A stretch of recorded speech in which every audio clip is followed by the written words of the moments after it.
Waalaikumsalam warahmatullahi wabarakatuh. Gimana kabarnya?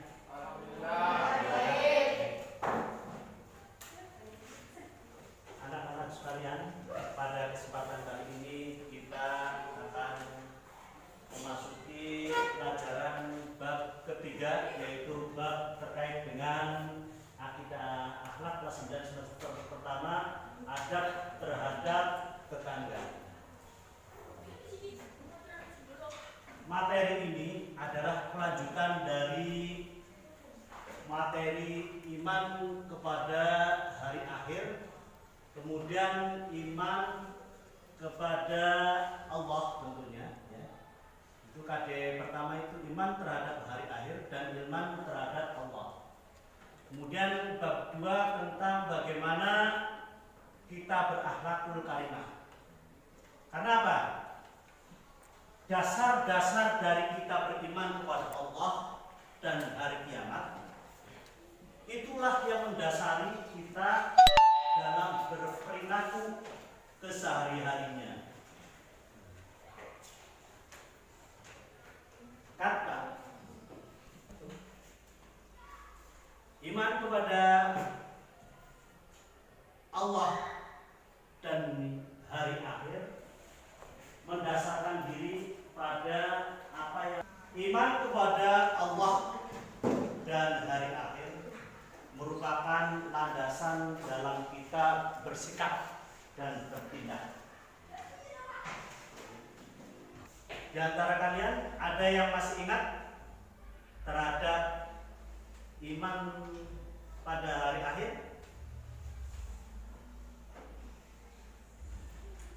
Masih enggak? Lupa ya?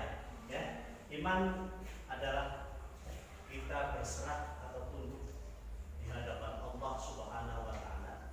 Adapun iman terhadap hari akhir merupakan percaya bahwa nanti kita itu akan sirna, akan mati, karena ada 2 pelajaran penting dalam kehidupan, yaitu Al-Quran dan Al-Quran. Dasar inilah yang menjadi landasan kita bagaimana kita bersikap. Salah satu sikap yang menjadi dasar kita iman terhadap Allah. Ini ada sebuah tayangan video, maka yang menjadi stimulan bagaimana seseorang bisa menyempurnakan ketakwaannya. Di antaranya adalah bagaimana kita menjalin hubungan baik dengan tetangga. Itu adalah iman kepada berbuat baik kepada tetangga. Ya, Rasulullah SAW senantiasa diwasiati oleh Jibril untuk bisa berbuat baik kepada tetangga, berbuat baik kepada tetangga dan berbuat baik kepada tetangga. Bahkan Rasulullah pernah bersabda, "Man kana yu'minu billahi wal yawmil akhir falyukrim jarah." Yang beriman kepada Allah dan hari akhir, hendaknya dia bisa menghargai tetangganya. Lihat, antara iman kepada Allah dihubungkan dengan bagaimana kita menjalin hubungan baik kepada tetangga. Dengan tetangga tidak akur, Masya Allah, apa yang dicari dalam hidup ini? Dengan tetangga bermusuhan terus dan Masya Allah, dosa melanggar hal semacam ini, dosanya orang yang menyakiti tetangganya, ini sebabnya kadang-kadang urusan sepele. Mungkin yang di kota-kota ada urusan selokan, Masya Allah, urusan teras yang agak nonjol sedikit, urusan hal-hal parkir, banyak tamunya, tetangga banyak tamu, terus parkirnya sampai di depan rumahnya, dipermasalahkan, Masya Allah. Memang segala amal, jika di situ pahalanya besar, maka tentu tantangannya adalah amat besar. Tetangga, Rasulullah mewajibkan bagaimana kita menghargai tetangga kita. Bahkan begitu indahnya Islam, biarpun tetangga itu kafir, tidak meluk agama Islam, selagi dia tidak mengganggu, selagi dia tidak menghinakan Islam, maka selagi tetangga kita itu hidup bersama kita, kita punya kewajiban untuk menolongnya di saat dia butuh bantuan. Kalau dia lapar, kita harus ngasih makan. Kalau dia haus, kita kasih minum. Kalau dia sakit, kita kasih obat, kita jenguk. Ini adalah kewajiban seorang mukmin yang diisyaratkan oleh Rasulullah Sallallahu Alaihi Wasallam. Maka mari kita tengok hubungan kita dengan tetangga kita. Jangan sampai kita hanya bertetangga rumah saja berdampingan, tetapi hati tidak pernah bersapaan. Dan ketahuilah, di bulan suci Ramadan ini kita harus banyak mengajak orang lain di dalam kebaikan, mengantarkan orang di dalam kebaikan, dan kita berangkat dari tetangga kita yang paling dekat. Sebelum kita mengajak yang jauh-jauh di sana, bagaimana tetangga kita? Dan untuk mengajak kepada kebaikan, ternyata kuncinya adalah silaturahmi yang baik.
Pada tayangan video tadi, kira-kira kalian bisa menyimpulkan ya, ada satu kata kunci keyword dari Buya Yahya terkait dengan menjalin hubungan dengan tetangga. Apa?